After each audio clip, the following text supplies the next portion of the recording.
Совет по американо-исламским отношениям, крупнейшая мусульманская организация США по защите гражданских прав и интересов, осудил новые правила, опубликованные вчера Коммунистической партией Китая, которые ограничивают исламскую практику в Восточном Туркестане. Новые правила КПК в отношении ислама в Восточном Туркестане направлены на то, чтобы практика религии отражала китайские особенности и стиль. В заявлении Совета говорится: «Война Коммунистической партии Китая против ислама продолжается в Восточном Туркестане. Помимо принудительного содержания сотен тысяч уйгурских мусульман в концлагерях, где они подвергались стерилизации, пыткам и смерти, КПК стремится этнически очистить ландшафт и культурную жизнь Восточного Туркестана, чтобы избавиться от многовекового исламского характера. Пришло время мусульманским странам и остальному миру привлечь китайское правительство к ответственности за свои преступления».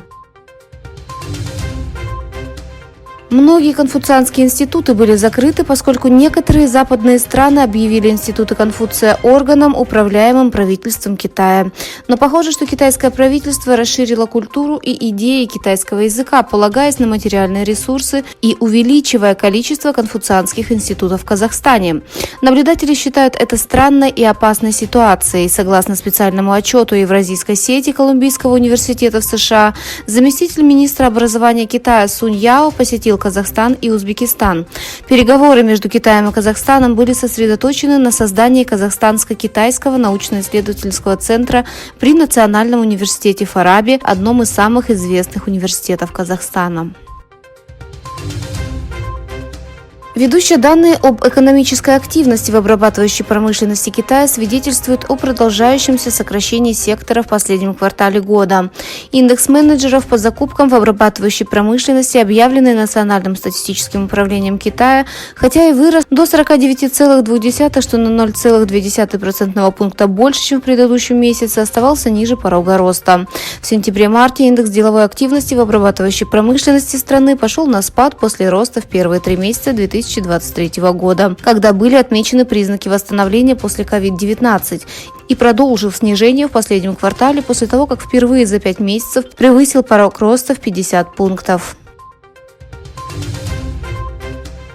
В прошлом году в прессе появилось сообщение о том, что США и Нидерланды заключили секретное соглашение о запрете поставок оборудования в Китай от ASML, самого передового в мире производителя микросхем.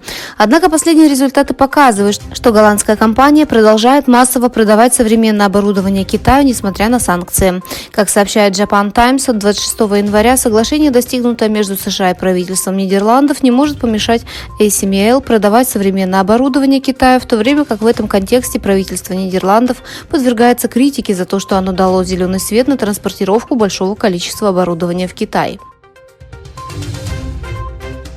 После того, как президент Китая Си Цзиньпин принял доверительное письмо нового посла Афганистана в Пекине Билала Кереми, официальный представитель Министерства иностранных дел Китая Ван Виньбинь сказал: «Я хотел бы отметить, что Китай считает, что Афганистан не должен быть исключен из международного сообщества».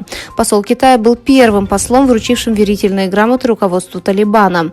В сентябре 2023 года на церемонии, состоявшейся в столице Афганистана Кабуле, новый посол Китая в Кабуле Цао Шин вручил верительную грамоту премьер-министру Временного правительства Афганистана Мулли Мохаммеду Хасану Ахонду, который приступил к исполнению своих обязанностей.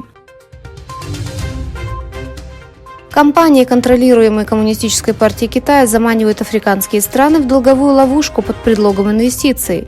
China Railway Group Limited, находящаяся под контролем Коммунистической партии Китая, объявила, что инвестировала $7 миллиардов в новое направление Китая – Демократическую Республику Конго. Согласно заявлению, китайская компания будет платить Конго комиссию за использование концессии в размере всего 1,2% от своей годовой прибыли.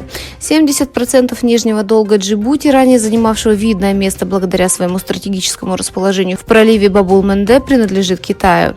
Некоторые важные порты и железные дороги в стране были построены Китаем. В результате Южноафриканская республика задолжала Китаю около $26 миллиардов.